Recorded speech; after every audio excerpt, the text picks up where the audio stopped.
Hello students, welcome to UPSC Vidyalaya. Myself Advocate Brendra Yadav, and as you know that we have started with our lecture series for 2025 candidates. So students, this today's lectures will be very important. Just to give you a bit of a bit of an background about this initiative is that like last year I was mentoring for 2024. I was mentoring candidates. I was evaluating their essays, reports, and you know their answer copies of paper 2, also reports and arguments. So students, I have that time realized that there was a lack of content among students, lack of understanding of the issue. And while I was talking with some of the students who are will be preparing for 2025, they were quite confused as to what to study in a newspaper, how to read the newspaper, and how to approach a news. See, because student, in CAPF, you have 3 stages: paper 1 and paper 2, your physical test and an interview. Now, paper 2, as you know, there is a descriptive paper, and in interview, you must have a perspective of an administrator here. Your awareness would be suitable to administration, your understanding of things, right? So student, here on, in order to meet this requirement, we have come up with the weekly news analysis. And students, here on I will be covering the weekly news for whole year, wherein every week we will be bringing up topics which are important in the news that is related with the CAPF examination mainly, and also if some of our students who are preparing for CSE also, even then you must refer our videos. It will be very beneficial to you also. So starting with today, I have brought in some 16-17 topics which were in the news last week. I shared this topic in the group also, in our Telegram group. And I will request, if you're watching our video for the first time, kindly visit our group. Therein we share all the vital inputs that is related with the CAPF preparation. And students, here onwards, I'll be using Hindi and English interchangeably. I just feel that maximum number of students must benefit from this initiative. So students, आज हम यहाँ पर weekly news analysis के बारे में देखेंगे, जहाँ पर हम हर हफ्ते जो भी पिछले हफ्ते में जो भी इम्पोर्टेंट न्यूज़ रहेगा उसको हम ऐसे सेशंस में कवर करने की कोशिश करेंगे. तो आज लगभग मैंने 14-15 न्यूज़ लाए हैं जो काफ़ी इंपॉर्टेंट लगे मुझे CAPF के एंगल से. और आप CSE की भी तैयारी करते हैं, CAPF भी करते हैं, तो आपके लिए बहुत ज़्यादा बेनिफिशियल होने वाला है, ये देखिएगा ज़रूर. तो शुरू करते हैं, starting with the first news article that is related with, as you know that there was a news on GST on health services, insurance premiums.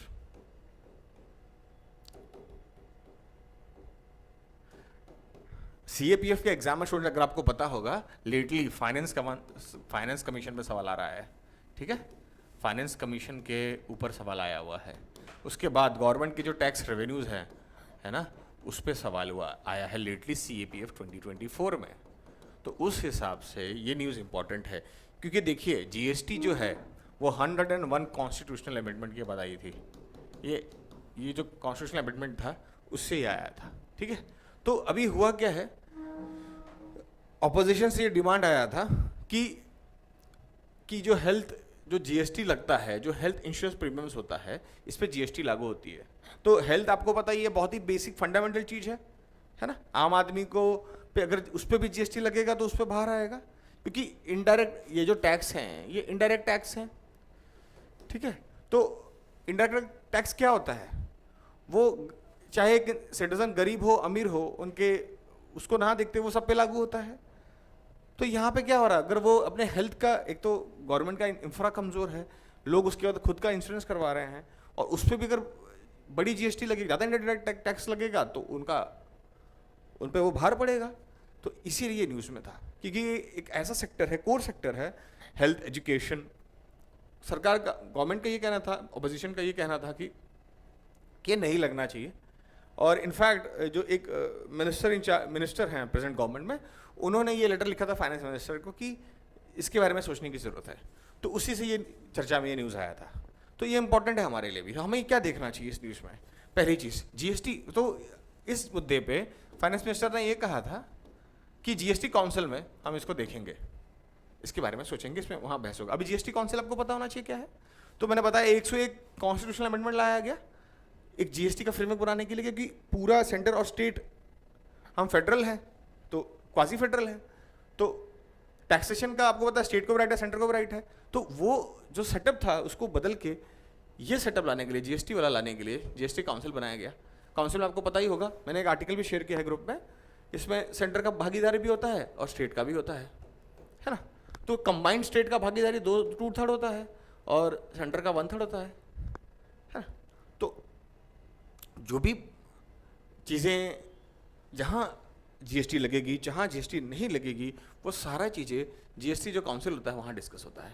किस पे एग्जम्पशन लगाना है, किस कैटेगरी ऑफ गुड्स को कम टैक्स के ब्रैकेट में लाना है, किसको अच्छे टैक्स ब्रैकेट में ले जाना, ये सारा डिस्कशन कहाँ होता है? जीएसटी काउंसिल में होता है। तो इसमें फंडामेंटली आपको पता क्या होना चाहिए, ये कैसे आया, जीएसटी काउंसिल क्या है। जीएसटी काउंसिल में अगर आप देखेंगे तो जो फाइनेंस मिनिस्टर होते हैं वो चेयरपर्सन होती है यहाँ पर, है ना, वो होती है, और स्टेट के जो फाइनेंस मिनिस्टर होते हैं उनका भी भागीदारी यहाँ पे होता है। तो आपको जाके एक बार जीएसटी काउंसिल में कौन कौन लोग हैं वो देखना चाहिए, जीएसटी अमेंडमेंट जो एक्ट है 101 से है वो देखना चाहिए, जो इंपॉर्टेंट है इस न्यूज़ से और जो आ सकता है ना। फिर हमें ये देखना चाहिए जीएसटी में स्टेट का भी शेयर होता है, सेंटर का भी शेयर होता है, और इंटर स्टेट जीएसटी भी लगता है ना। तो ये भी जाके हमें देखना चाहिए कि जो टैक्स कलेक्ट होता है उसमें रेवेन्यू का जो शेयरिंग होता है वो स्टेट्स में कितना जाता है, इंटर स्टेट जो है उसका कितना कलेक्शन होता है, और सेंटर को कितना जाता है, ये भी एक बार आपको जाके थोड़ा देखना चाहिए, है ना। जीएसटी एक्ट आया उसको थोड़ा सा जाके देखना चाहिए स्टूडेंट्स। देखिए स्टूडेंट्स, ये पूरा न्यूज़ एनालिसिस का मकसद क्या है, आपको एक तो पहले नॉलेज थ्रो करना, एक बेसिक अंडरस्टैंडिंग डेवलप करना, और आपको एरियाज बताना कि आपको और क्या इसमें देखना चाहिए एक बार जाके। तो मैंने बताया जीएसटी का शेयरिंग कैसे हो रहा है रेवेन्यू में, एक बार इसको आप देखिए कैसे बढ़ता है, कैसे बना हुआ है, जीएसटी काउंसिल में कौन लोग हैं, किस अमेंडमेंट एक्ट से आया था, और इसमें स्टेट की भागीदारी कितना, वोटिंग जो भी प्रस्ताव पास होता है उसके बाद स्टेट भी वोट करता है, सेंटर भी वोट करता है, और हर प्रस्ताव कंसेंसस से पास होता है ना। और हर प्रस्ताव को पास करने के लिए 2/3 की सहमति चाहिए रहती है। तो वो आप एक बार इसको देख लीजिए, आपका ये टॉपिक तैयार हो जाएगा। तो अभी फाइनेंस मिनिस्टर उस टाइम क्या कहा था कि हम इसको जीएसटी काउंसिल में डिस्कस करेंगे, क्योंकि अभी वो जो अमेंडमेंट के बाद जो सिस्टम आया है उस सिस्टम से चलना पड़ेगा ना। तो अपोजिशन का ये कहना था कि आप कम करिए, तो उन्होंने यही कहा कि हम जीएसटी काउंसिल में इसको डिस्कस करेंगे और इस पर देखेंगे। और एक चीज़ और थी इसके अंदर, देखिए ये भी एक बात चल रही है कि जीएसटी की जो लेवीज हैं रॉ मटेरियल्स के लिए for fertiliser such as sulphuric acid, ammonia, recommended by the parliamentary panel, है ना, कि हमें एक पार्लियामेंट्री पैनल बनी थी जिसने जीएसटी का जो, देखिए रॉ मटेरियल पे जो जीएसटी लग रही है उसको कम करने के लिए भी प्रस्ताव दिया था। वो किस पे? फर्टिलाइजर पे, जैसे सल्फ्यूरिक एसिड, अमोनिया। तो हमें ये भी पता होना चाहिए कि रॉ मटेरियल फर्टिलाइजर्स के लिए कौन कौन से यूज़ होते हैं। तो देखिए ये यहाँ से हमारा पर्सपेक्टिव हमें बिल्ड करना है, छोटी छोटी चीज़ों को भी ध्यान देना चाहिए, है ना। अमोनिया आपको पता है यूरिया है, अमोनिया तो बनेगा ही, अमीनो से बनता है ना। तो हमें स्टूडेंट्स ऐसे छोटे छोटे इंपॉर्टेंट न्यूज जो एग्जाम पर्सपेक्टिव से इंपॉर्टेंट है, आपको बताइए, जैसे मैंने बताया टैक्स रेवेन्यू का कैसा डिस्ट्रीब्यूशन है, फाइनेंस कमीशन के बारे में पूछा गया, क्या वेटेज है, किसको क्या, फॉरेस्ट को कितना वेटेज दिया गया, इसको कितना वेटेज दिया गया, ऐसे सवाल आना चालू हो गए हैं। तो ये मुद्दे भी नहीं छोड़ना चाहिए, आपको देखना चाहिए। सेकेंड मुद्दे पे चलेंगे आज, ठीक है। I think I will have covered with this. और स्टूडेंट मैं एक चीज़ और करूँगा, वीकली जब मैं एनालिसिस लूँगा ना, तो मैं ये जो मैंने नोटिंग्स बनाई हैं ये मैं ग्रुप पे शेयर कर दूंगा, तो आप पीडीएफ भी इसको देख के रिवाइज करने के लिए आप यूज़ कर सकते हैं, आपको मिल जाएगा। मैं ये कहूँगा कि आप इसको देखिए एक बार, ऐसे टॉपिक प्रिपेयर करेंगे एक हफ्ते में तो बहुत अच्छी तैयारी आपकी हो जाएगी, है ना। कन्फ्यूजन सारा खत्म हो जाएगा आपका एक कॉन्सेप्ट को लेके। आइए सेकेंड आर्टिकल देखते हैं, रेपो रेट्स के ऊपर। अभी देखिए स्टूडेंट, इसमें बेसिक कॉन्सेप्ट क्या है आपको पता है। आरबीआई का काम क्या होता है? आरबीआई आपको पता ही है, आरबीआई आपको पता है कि एक्ट से बना है, स्टैच्यूटरी बॉडी है, बेसिक बेसिक चीजें पता होना चाहिए, बेसिक बेसिक चीजें। कैसे बना है, नेशनलाइज बैंक है हमारा, मतलब इंडिया का फॉरेक्स देखता है, मतलब रेगुलेटर भी है, कैसे बना है एक बार थोड़ा देखना है। फिर आरबीआई और क्या काम करता है, मॉनेटरी पॉलिसी देखता है, मॉनेटरी पॉलिसी। अभी मॉनेटरी पॉलिसी बनाने किसका काम होता है, मॉनेटरी पॉलिसी देखने किसका काम होता है, आरबीआई का होता है। और गवर्नमेंट जो फिस्कल पॉलिसी होती है, जो प्लानिंग होता है, गोल्स बजटिंग करना होता है, इसको फिस्कल पॉलिसी कहते हैं, किसका काम होता है, गवर्नमेंट का। अब क्या होता है, इकोनॉमी जो होती है, इकोनॉमी में आपको पता है साइकिल्स पे चलती है, बूम बस्ट चलता रहता है ना, मतलब इकोनॉमी में भी बूम फेज आता है, डाउन फेज आता रहता है ना। तो फिर हमें क्या है, क्योंकि हमारे नागरिक हैं, तो ग्रोथ, हमें ये मॉनेटरी पॉलिसी फिस्कल पॉलिसी का काम क्या होता है, इकोनॉमिक ग्रोथ एंड डेवलपमेंट का काम करना, इकोनॉमिक ग्रोथ एंड डेवलपमेंट का काम इनका होता है। तो कैसा होता है, मॉनेटरी पॉलिसी और फिस्कल पॉलिसी दोनों ना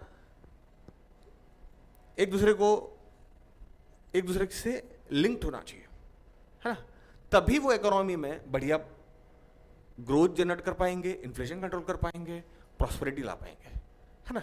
फिस्कल पॉलिसी का एक रोल होता है कि बजटिंग करना, और मॉनेटरी पॉलिसी का रहता है कि उसको हेल्प करना। एक दूसरे को ये पॉलिसीज हेल्प करती हैं, गवर्नमेंट और आरबीआई, है ना। अभी समझ के चलिए तो कैसे करते हैं मैं आपको बताता हूँ। अभी इन्फ्लेशन जो है, आपको पता होगा कि मॉडरेट इन्फ्लेशन जो होता है, मॉडरेट इन्फ्लेशन, वो that is good for an economy. अगर आपने देखा होगा मॉनेटरी पॉलिसी के अंदर गवर्नमेंट ने आरबीआई को टारगेट दिया है 4 से 6% के अंदर इन्फ्लेशन को मैनेज करना, है ना।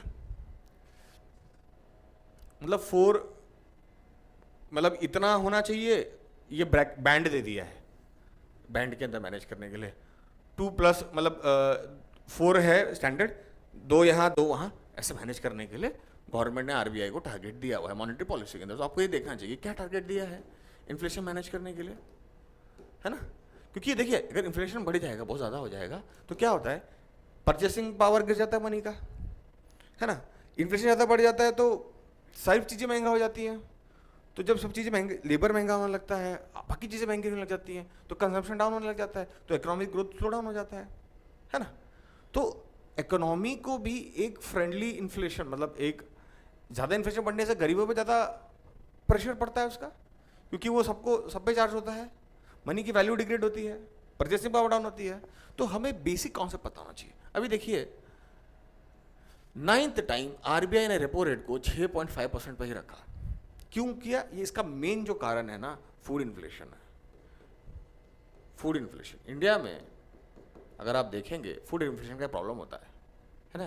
देखिए यहाँ पे दिया है, the rationale behind decision Mister Shantikanta Das said that headline inflation after remain steady at 4.8, है ना, during April and May had increased to 5.1 in June, primarily driven by food inflation which remains stubborn. Stubborn का मतलब क्या है, वो stubborn मान लीजिए जैसे कि फूड इन्फ्लेशन के पहली बात तो ये उन्होंने कहा कि फूड इन्फ्लेशन की वजह से बढ़ रहा है। फूड स्टबन है मतलब परसिस्टेंट है, काफ़ी लंबे समय से, है ना। और ये आपको यहाँ पे एक चीज़ और दिखनी चाहिए, हेडलाइन इन्फ्लेशन क्या होता है और कोर इन्फ्लेशन क्या होता है। कोर इन्फ्लेशन में क्या होता है, फूड एंड फ्यूल जो काफ़ी तेज़ी से कम होते हैं, बढ़ते रहते हैं, है ना, इनको एक्सक्लूड कर दिया जाता है, हेडलाइन में सारा कुछ आ जाता है ना। तो अगर आप देखेंगे हेडलाइन इन्फ्लेशन जो था 4.8 से 5.1 पे आ गया जून में, तो ये कब हुआ, क्यों हुआ, क्योंकि फूड इन्फ्लेशन बढ़ा इसलिए ऐसा हो गया। अब देखिए core inflation moderated while the full group remain in the deflation, fuel group deflation में है, पर फूड इन्फ्लेशन बढ़ रहा है इसलिए ओवरऑल इन्फ्लेशन भी बढ़ रहा है ना। तो कोर पता होना चाहिए, हेड पता होना चाहिए कि क्या होता है, और इस हिसाब से, इसी वजह से 9वीं बार भी रेपो रेट, जिस रेट पे बैंक को दिया जाता है पैसे पब्लिक में बांटने के लिए, अगर आपको पता होगा गवर्नमेंट आरबीआई कैसे लिक्विडिटी मैनेज करती है बैंक्स के साथ, इसका रेगुलेटर है बैंक का, तो क्या करती है, पॉलिसी है उसकी, क्वांटिटी ईजिंग, क्वांटिटी टाइटिंग हमने सुना होगा, ये क्या है, तो आपने इसमें देखा होगा, तो स्टैंडिंग डिपॉजिट रेट है, मार्जिन, फिर उसके बाद आपका स्टैंडिंग फैसिलिटी रेट होता है ना। उसके बाद आपका, मैंने ग्रुप पे शेयर किया हुआ है, ये तमाम इंस्ट्रूमेंट्स होते हैं आरबीआई के, कंट्रोल करने के लिए, लिक्विडिटी मैनेज करने काफ़ी इंस्ट्रूमेंट्स होते हैं आरबीआई के, है ना। तो मार्जिन स्टैंडिंग फैसिलिटी रेट होता है, पेनल रेट जिसको कहते हैं। तो वो जो इंस्ट्रूमेंट्स है उसी से आरबीआई मनी को कंट्रोल करता है।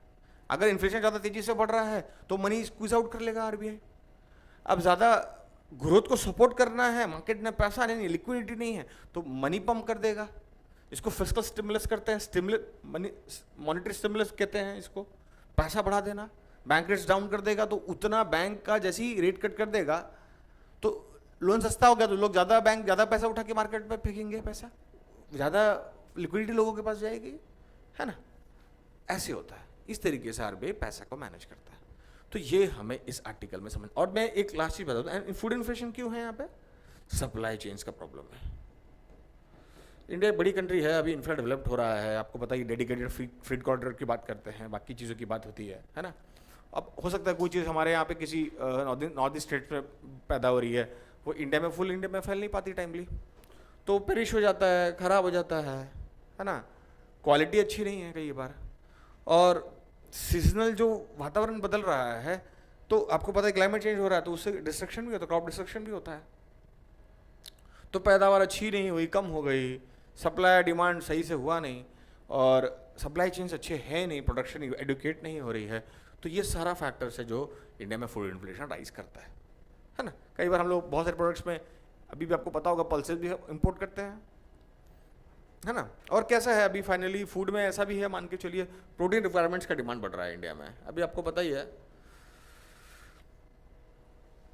कि अभी क्या है, पैसा आ रहा है लोगों के पास अभी, जो पैसा मतलब क्या आ रहा है, मतलब ओवरऑल जो इनकम लेवल भी बढ़ रही है ना। तो लोग अभी हेल्दी फूड्स खाने लग गए हैं, प्रोटीनस फूड खाने लग गए हैं। तो आपका मिल्क हो गया, एग हो गया, मीट हो गया, यहाँ पे भी इन्फ्लेशन है, क्योंकि वहाँ पे भी यही बॉटल नेक्स है, सप्लाई चेन का बॉटल नेक्स है ना, डिमांड सप्लाई का है प्रॉब्लम, तो उस वजह से ही चलता रहता है। ठीक है, आगे बढ़ते हैं। मेरे को लग रहा है कंसेप्ट ये क्लियर है आपका, है ना। आइए अभी आते हैं यहाँ पे, पीएम का एक न्यूज़ था इम्पोर्टेंट कि PM will release, PM Modi will release 109 climate resilients crop seeds. ठीक है, अभी ये जो संस्था है ICR, Indian Council of Agriculture Research, ये एग्रीकल्चर में रिसर्च करता है, आपको इसको लेकर देखना चाहिए क्या है ये, हमें देखना चाहिए इसको, है ना। और इस पर फिर देखेंगे आप हाई यील्डिंग, उन्होंने क्या डेवलप किया है, high yielding climate resilient biofortified varieties of crop seeds, है ना। बायोफोर्टिफिकेशन क्या होता है? जो हम देखिए, कोई भी हम सेरेल्स खाते हैं या पल्सेस खाते हैं तो हमें उसमें न्यूट्रिशन मिलता है ना। तो अगर आपने सुना होगा कि बायोफोर्टिफाइड राइस भी एक होता था विटामिन के लिए, है ना। तो ऐसे ही जेनेटिकली कुछ इंपॉर्टेंट विटामिन्स या फिर मिनरल्स, न्यूट्रिशन जो प्लांट्स के अंदर डाला जाता है, उसी को बायोफोर्टिफिकेशन कहते हैं। तो आपको चेक करना चाहिए कि बायोफोर्टिफिकेशन होता क्या है, किस तरीके से किया जाता है, क्या टेक्नोलॉजी यूज़ की जाती है। जीएम क्रॉप के बारे में आपने सुना होगा, जाके पढ़ना चाहिए, देखना चाहिए। इसके अंदर एक क्रिस्पर टेक्नोलॉजी आती है, वो देखना चाहिए। जीएम क्रॉप क्या होते हैं, उसके चैलेंजेस क्या है, फ़ायदा क्या है, वो आपको देखना चाहिए, है ना। और क्लाइमेट रेजिलिएंट है, क्लाइमेट रेजिलिएंट क्रॉप कैसे बनेगा? अभी क्लाइमेट चेंज आ रहा है, हमारे यहाँ पे जो फार्मिंग है वो थोड़ी ट्रेडिशनल है, लेस मैकेनाइज्ड है, लेस नॉलेज बेस्ड है।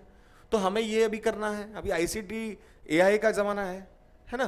तो क्या होना चाहिए, फार्मिंग भी नॉलेज लेड होना चाहिए। जब तक फार्मिंग नॉलेज लेड नहीं होगा तब उसमें प्रोडक्टिविटी नहीं बढ़ेगी, प्रोडक्टिविटी नहीं बढ़ेगी तो फार्मर की हालत नहीं सुधरेगी। तो डबल जो इनकम की बात करते हैं वो कैसे होगा? वो ऐसे होगा कि हमें क्लाइमेट रेडी भी रखना पड़ेगा, क्लाइमेट चेंज आ रहा है ना। हमें हमारे जो हम पैदा कर रहे हैं उसमें प्रॉपर एडुकेट न्यूट्रिशन, क्योंकि इंडिया में माल न्यूट्रिशन का भी इतना बड़ा प्रॉब्लम आपको पता है ना। तो हाई यील्डिंग भी होना चाहिए, क्योंकि अभी इंडिया में बहुत ज़्यादा लैंड यूज़ हो रहा है इन कंपैरिजन टू प्रोडक्शन। अभी जो चीज़ चाइना में उसी 1 हेक्टर लैंड पे जितना पैदा हो रहा है उससे हमारी पैदावार कम है, यूएस के हिसाब से कम है। तो क्यों कम है? तो उसके लिए हाई यील्डिंग वेराइटीज। आपको पता ही है ग्रीन जो रेवोल्यूशन आया था उससे क्या हुआ, इंडिया आज नेट फूड एक्सपोर्टर हो गया। पहले फूड इंपोर्टर था, उसके पहले PL 480 यूएस का प्लान से हमें राशन आता था देश में। आप पढ़िए इसके बारे में, PL 480 के बारे में। फिर ग्रीन रेवोल्यूशन आया, आज हम नेट एक्सपोर्टर हैं, हम तो एक्सपोर्ट भी करने लग गए। तो ये चीज़ें आपको पता होना चाहिए, है ना। तो देखिए, less water consuming, high product producing seed varieties, तो ये अभी एक और चीज़ है, एआई के द्वारा अभी नया गवर्नमेंट, इसके बारे में आप जाके देखिएगा, पेस्ट कंट्रोल मैनेजमेंट के लिए, पेस्ट मैनेजमेंट के लिए भी एआई बेस्ड सर्विलेंस सिस्टम आया है। इसके बारे में भी management, AI based surveillance management system है जो फार्मिंग में यूज़ होगा पेस्ट कंट्रोल के लिए। तो ये भी आपको देखना चाहिए, है ना। आपको पढ़ा होगा कि एक लोकस्ट होता है, लोकस्ट, ये क्या होता है, साल साल में क्लाइमेट चेंज हो रहा है, गर्मी या कहीं मिडिल ईस्ट में, अफ्रीका में क्या होता है, वहाँ क्लाइमेट कभी कभी क्या होता है, अनटाइमली क्लाइमेट चेंज होने की वजह से लोकस्ट की पॉपुलेशन बहुत बढ़ी है। लोकस्ट क्या होता है, एक पेस्ट होता है, तो वो बहुत फैल, जब ये बहुत पैदा हो जाता है तो कभी कभी इंडिया में भी वो आते हैं, और लोकली भी जब क्लाइमेट चेंज होता है तो नए नए बैक्टीरिया वायरस जनरेट होते रहते हैं, पेस्ट जनरेट होते रहते हैं। तो ये बहुत, ये पेस्ट जब ज़्यादा जनरेट होगा तो क्या होगा, हमारी प्रोडक्टिविटी बहुत तेज़ी से फॉल होगी, तो उससे असर कितना पड़ेगा, फूड इन्फ्लेशन ऑलरेडी अभी होने लगा तो क्या होगा। तो पेस्ट मैनेजमेंट बहुत इंपॉर्टेंट है फार्मिंग में। आइए आगे बढ़ते हैं। आइए, एक दूसरा न्यूज़ है आज का, बहुत इंपॉर्टेंट न्यूज़ है। आपको पता होगा इस बार एग्जाम में अगर आपने देखा होगा ग्लोबल पीस की बात हुई है, इस बार सीएपीएफ में global piece and national defence budget की बात हुई है। उसके पहले आपने देखा होगा, उसके पहले ईयर में, है ना, यूएन हैज़ बिकम रिडंडेंट, एक टॉपिक आया था, यूएन का रोल ही खत्म हो चुका है, या फिर यूएन एज ए बॉडी अब उसका इंपॉर्टेंस खत्म हो रहा है, ऐसा भी आया था। वर्ल्ड में बहुत चल रहा है, ये बहुत बर्निंग इश्यूज है कि यूएन अब, आपको पता ही है इसराइल में क्या हो रहा है आज, इसराइल पैलेस्तीन में क्या हो रहा है ना, आज यूक्रेन और रशिया में क्या हो रहा है ना, अभी बांग्लादेश में क्या हो रहा है ना, उसके पहले म्यांमार में क्या हो रहा था रोहिंग्या के साथ, अभी जो माइग्रेंट्स यूएस जो यूरोप में जाना चाह रहे हैं, कितने लोग मेडिटेरियन में डूब के मर रहे थे, है ना, तो कितने अफ्रीका से माइग्रेंट होकर जाना चाह रहे हैं, एशिया के वहाँ भाग के जाना चाह रहे हैं, सब इलीगल ह्यूमन ट्रैफिकिंग भी हो रहा है। तो यूएन का रोल बहुत ज़्यादा आजकल इशू, मतलब यूएन का रोल बहुत ज़्यादा क्वेश्चन हो रहा है। पूरा जो मल्टीलैटरलिज्म है, यूएन जो संस्था है वो क्या है, हर कंट्री जाके बैठी है, तो मल्टीलैटरलिज्म है। जैसे हमारे ही पार्लियामेंट में अगर देखेंगे, हर स्टेट से, राज्य से लोग आते हैं, एमपी बन के, एमएलए बन के, एमपी बन के आते हैं हमारे पार्लियामेंट में बैठते हैं। तो क्या है ये, हर जगह से लोगों का रिप्रेजेंटेशन है। वैसे यूएन में अगर आप देखेंगे तो हर कंट्री के लोग आ रहे हैं, तो हर एक कंट्री ट्रांजैक्ट कर रही है एक दूसरे से, तो मल्टीलैटरलिज्म है। अब क्या हो गया है, यूएन में रिफॉर्म हो नहीं रहा है। यूएनएससी का रिफॉर्म जो आज हुआ है, ये वर्ल्ड वॉर 2 में जब हुआ था उसी टाइम में सेटअप बना हुआ है, 5 लोग वीडियो लेके बैठे हैं और वर्ल्ड गवर्नेंस वही सुपर पावर्स चला रहे हैं, क्योंकि हर मुद्दे पर उनके वीटो है। कोई लेके आ जाओगे प्रस्ताव, वो बोल देगा मैं वीटो कर रहा हूँ, तो खत्म हो गया। तो क्या हुआ, वर्ल्ड जो गवर्नेंस होना चाहिए, आज जो वर्ल्ड इसको गवर्न करना चाहिए कि पूरे, देखिए आपको वोटिंग राइट्स होना चाहिए, ठीक है, वीटो का भी अधिकार होना चाहिए, पर उधर भी डेमोक्रेसी, उधर भी मल्टीलैटरलिज्म होना चाहिए, ना कि केवल 5 विनिंग फोर्सेस जो वर्ल्ड वॉर 2 जीते वो बैठ गए। तो जब वो बैठेंगे तो अपना पहले इंटरेस्ट सर्व करेंगे ना, तो वर्ल्ड गवर्नेंस कहाँ जाएगा, वो तो बैक साइड चली जाएगा, वो इंपॉर्टेंट नहीं रहेगा, है ना। यूएस कहेगा मैं अपने इंटरेस्ट से चलूंगा, बाकी लोग अपने से चलेंगे। तो प्रॉब्लम ये नहीं कि वीटो है, प्रॉब्लम ये है कि वहाँ पे भी इक्वल प्रॉपर रिप्रेजेंटेशन होना चाहिए, है ना, तब जाके ग्लोबल गवर्नेंस और अच्छे से हम ग्लोबल गवर्नेंस को देख पाएंगे। जो अभी क्या हो रहा है, मेजर पेपर पावर का इशू पहला देखा जा रहा है, और जो ग्लोबल साउथ का इशू बैकस्टेज जाता है। तो इसी वजह से आप देखेंगे तो इंडियन गवर्नमेंट भी यूएनएस कह रही है कि यूएनएससी में हमें मेंबरशिप मिलना चाहिए, मतलब हमारे कैंडिडेचर हैं उस लेवल के हम लोग हैं कि हमें देना चाहिए। पूरा एशिया से प्रेजेंटेशन किसके पास है, चाइना के पास है। अब चाइना हमारा इंटरेस्ट कभी पूरा करेगा, नहीं करेगा, हमारा एनिमी स्टेट है, तो आप समझ सकते हैं। तो देखिए, तो अभी पीएम ने क्या कहा है इस पे, उन्होंने कहा है जब ग्लोबल पीस जैसा मुद्दा है आपको पता होना चाहिए। आपको ये मुद्दे नहीं पता होंगे, मैंने एक चीज देखा सीएपीएफ एस्पिरेंट्स में, उन्हें लगता है कि CAPF is all about internal security. ऐसा नहीं है, सिलेबस खोल के आप देखिए, polity, economy, current affairs, exchange of nation, geopolitics, सब कुछ है। इंटरव्यू में पूछेंगे 150 नंबर में ये सब चीजें, है ना। और जब आप आंसर्स दे पाएंगे तब सिलेक्शन मिलेगा। ये सभी आंसर्स नहीं देंगे तो क्या फायदा इंटरव्यू पे जाने का, वहां जाके अटक जाएंगे। तो अभी से पढ़ना है। तो जस्ट जब भी आप तैयारी करते हो ना, पूरे स्टेजेस के लिए तैयारी करना, हर स्टेज के लिए, हर स्टेज के लिए। ऐसा नहीं कि जब यहाँ से यहाँ आऊँगा तब इसके लिए तैयार करूँगा, नहीं, यहीं से होना चाहिए, वो एक साथ होना चाहिए। पूरा प्रिपरेशन करना, ओवरऑल प्रिपरेशन करना है अपने आप को, सिर्फ ऑब्जेक्टिव टिक करने में नहीं, आंसर लिखने में, ऐसे लिखने में, फिर बोलने में भी, पर्सनालिटी में भी, हेल्थ में भी, सब जगह से अच्छा करना है। तो देखिए, just and inclusive goal governance की बात की है पीएम ने, है ना। अब ये समिट कौन सा था, ग्लोबल साउथ का, ये the voice of the global south summit, है ना, वर्चुअल फॉर्मेट में किया गया, voice of the global south summit, इसको आप लिख के रखिएगा, है ना। अभी इसमें पीएम ने एक चीज और बात कही कि plans to fund a new global development compact focusing on trade, capacity building and technology sharing. ये कोई फंड डेवलप करने की बात कर रहे हैं, उसको फाइनेंस करने की भी बात की उन्होंने। अभी बाद में उन्होंने क्या कहा, है ना, कि देखिए, listing terrorism, extremism and separatism as well as technology divides as series. अभी जो उन्होंने बताया कि टेररिज्म, एक्सट्रीमिज्म और सेपरेटिज्म, है ना, और टेक्नोलॉजी डिवाइड, ये चार चीज़ें अभी भी उन्होंने बताया कि एक सीरियस चैलेंज है वर्ल्ड के लिए। तो हमें पता होना चाहिए। अब ग्लोबल पीस का टॉपिक आता तो आप लिख सकते हैं कि ग्लोबल पीस कैसे आएगा, यूएन है, संस्थाएं हैं, ग्लोबल साउथ है, ग्लोबल नॉर्थ है ना। पीस लाने के लिए हर जगह पे रिप्रेजेंटेशन लाना पड़ेगा। तो ये जब आप पता ही नहीं है तो लिखेंगे कैसे। अब देखिए, कॉल फॉर मल्टीलैटरलिज्म, यूएन जैसी संस्थाओं को और मजबूत करने की बात कर रहे हैं, प्रेजेंटेशन उसकी इंप्रूव करने की बात कर रहे हैं। जब तक ये होगा नहीं, तब तक ये चलता रहेगा। हर आदमी, हर नेशन अपना अपना इंटरेस्ट पूरा करेगा और उससे ये दिक्कत रहेंगी, है ना। अब देखिए, इस वाले इनिशिएटिव में जो मोहम्मद यूनूस हैं, ये अभी जो बांग्लादेश में इंटरिम प्राइम मिनिस्टर बने हैं, इनके बारे में आपको थोड़ा पढ़ना चाहिए कि हु इज़ ही, है ना, उनका अचीवमेंट्स क्या रहा है, किस बारे में उनको नोबेल मिला है, ये हमें पता होना चाहिए, इंपॉर्टेंट है इस बार के लिए, है ना। देखिए, यहाँ पे जयशंकर जो हमारे फॉरेन मिनिस्टर क्या कर रहे हैं, there is a crying need to reform multilateralism if we are to revive its credibility. मतलब यूएन जैसी संस्था की क्रेडिबिलिटी पे इश्यूज हैं, तो हमें रिवाइव करना पड़ेगा, हमें मल्टीलैटरलिज्म को इंप्रूव करना पड़ेगा, जो भी यूएन से जुड़ी संस्थाएं सबको मजबूत करना पड़ेगा, है ना। तो ये पूरा मुद्दा स्टूडेंट्स, ऐसे ग्लोबल पीस जैसे मुद्दे पे हमें ये सब चीज़ें पता होनी चाहिए, क्योंकि ये ग्लोबल गवर्नेंस की बात यहाँ पे हुई है। ग्लोबल पीस आप कैसे लिख पाएंगे ग्लोबल पीस के बारे में बिना जब को पता ही नहीं कि ग्लोबल गवर्नेंस की संस्थाएं कौन सी हैं। तो ये इंपॉर्टेंट है। आते हैं आगे। अभी जो मैंने हेल्थ रिसिप्ट्स का बताया था वो यही है। आगे बढ़ते हैं।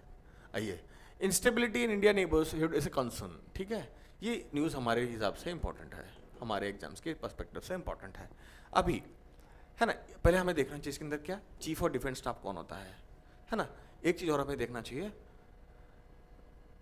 इसमें, एक चीज़ जो हमें और जो दे देना चाहिए, एक तो चीफ ऑफ डिफेंस स्टाफ हो गया, और आपको अगर थोड़ी दिन पहले पता होगा कि हमारे पैरामिलिट्री फोर्सेस में भी यूनिटी ऑफ कमांड की बात चल रही थी। पैरामिलिट्री फोर्सेस के अंदर भी अजीत डोवल जो हमारे हैं नेशनल सिक्योरिटी एडवाइज़र हैं, उन्होंने ये प्रपोजल दिया था कि unity of command paramilitary forces में भी लाने की ज़रूरत है, जैसा कि आर्मी नेवी और एयरफोर्स में भी किया गया है। यूनिटी ऑफ कमांड वहाँ पे भी लाया गया है। तो जो CDS आपको पढ़ना चाहिए क्या है, इस बार पूछा हुआ है एग्जाम में, है ना, हमें पता होना चाहिए।